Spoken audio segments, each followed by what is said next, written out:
Hi, in this video we are going to study the duality property of the Fourier transform. Okay, let us start with two functions. The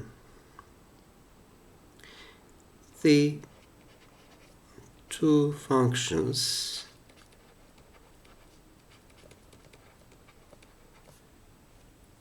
f1 and f2 are related by the following expression.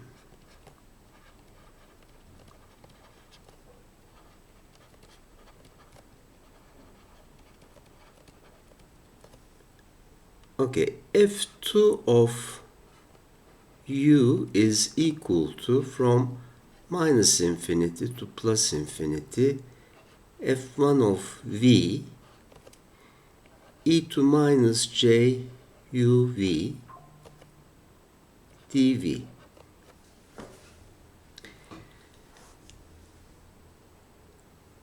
Okay,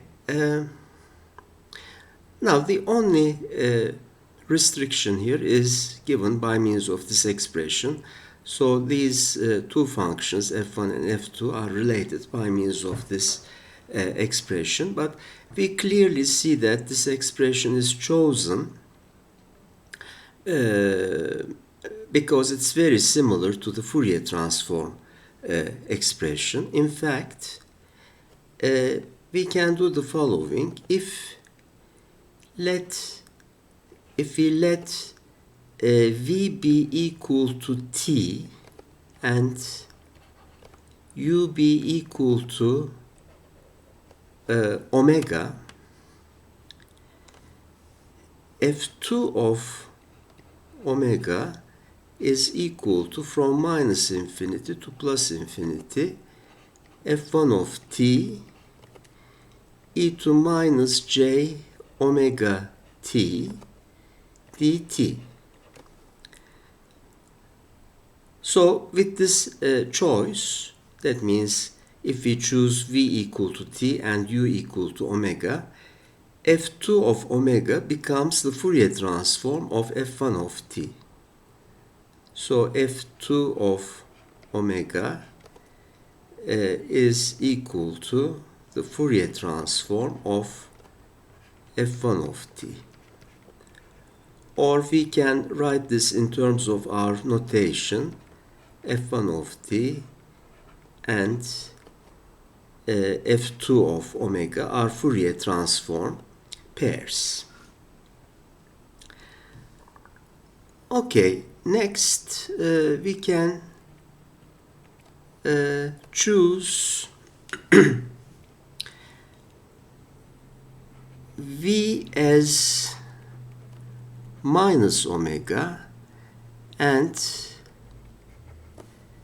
let us choose u equal to t. V is chosen as minus omega and u is equal to t. So f2 of t is equal to, okay, we have f1 of minus omega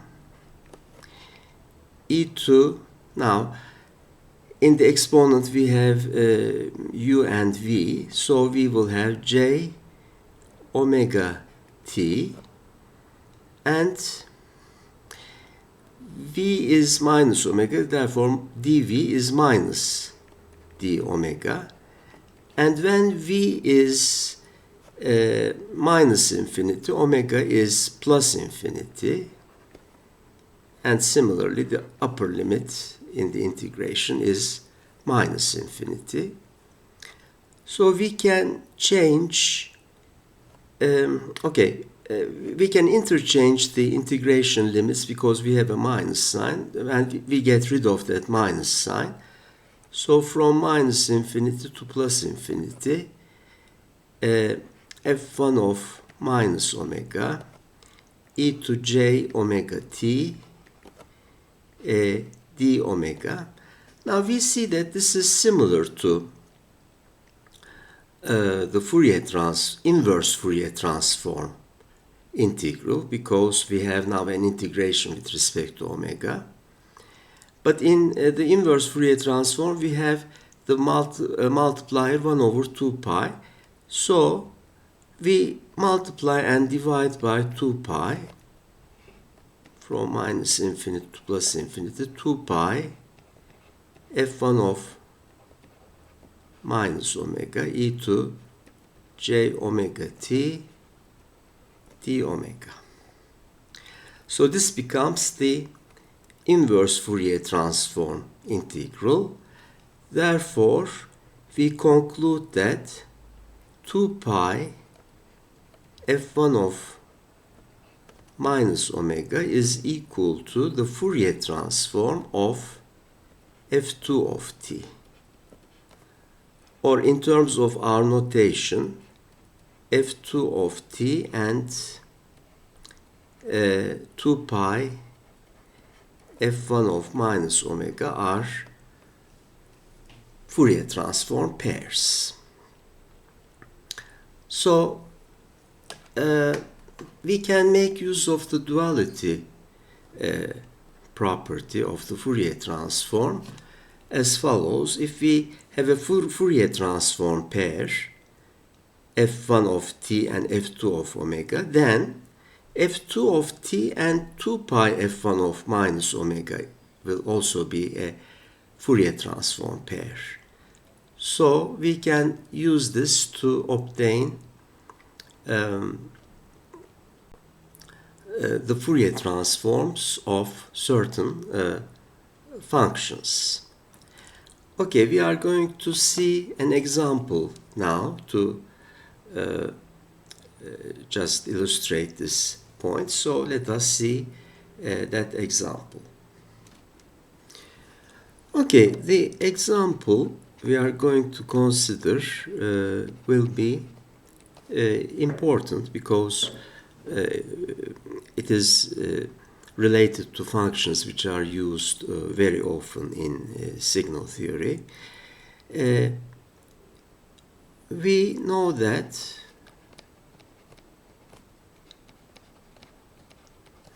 a Fourier transform of rect t is sinc omega over 2 pi.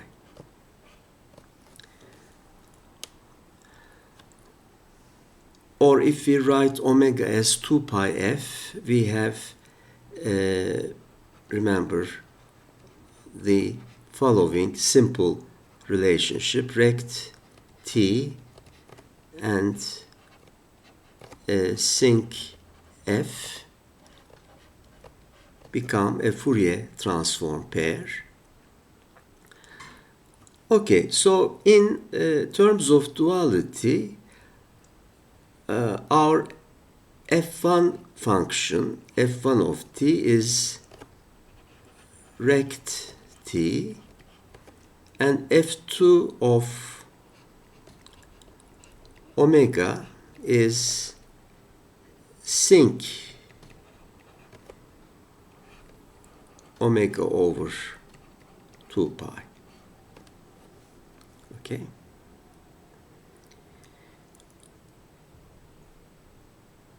So we have from the derivation of duality theory, f2 of omega is the Fourier transform of f1 of t.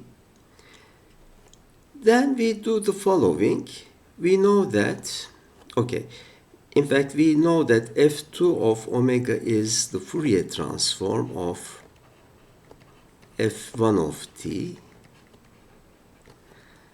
and 2 pi f1 of minus omega is the Fourier transform of f2 of t. So what is f2 of t? f2 of t is, now f2 is the sinc function, so we have sinc t over 2 pi and 2 pi f1 of minus omega is equal to 2 pi rect of minus omega. But remember, the rect function is even. It is equal to 1 for its argument between minus 1 over 2 and 1 over 2. So it's an even function, and therefore this will be equal to 2 pi rect of omega. So rect minus omega is equal to rect omega, and therefore Fourier transform of sinc t over 2 pi is equal to 2 pi rect of omega.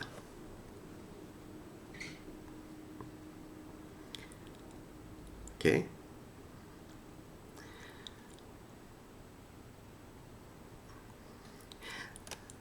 Now, we can get rid of this 2 pi as follows. We remember the scaling property of the Fourier transform. So, by the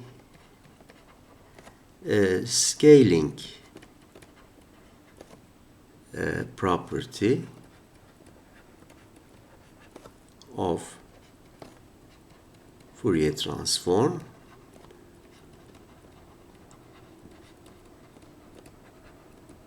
we have Fourier transform of sinc t. What did we do? We have multiplied the argument here, t over 2 pi by 2 pi. So we have a multiplication by 2 pi.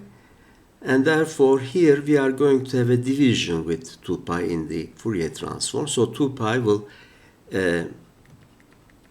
cancel out with that 2 pi coming from the scaling property. And we are going to have rect of omega over 2 pi. Because in time domain we have multiplication by 2 pi, so in frequency domain we have division by 2 pi. And therefore, Fourier transform of sinc t is rect of omega over 2 pi, or again, if we let omega equal to 2 pi f, sinc t and rect omega are Fourier transform pairs. So, sorry, it is not rect omega, it is rect f, of course. 2 pi's will cancel out. So, in terms of the variables t and f, it is very easy to keep this in mind. So, the Fourier transform of rect t is sinc f, and the Fourier transform of sinc t is rect f. Okay, thanks for watching.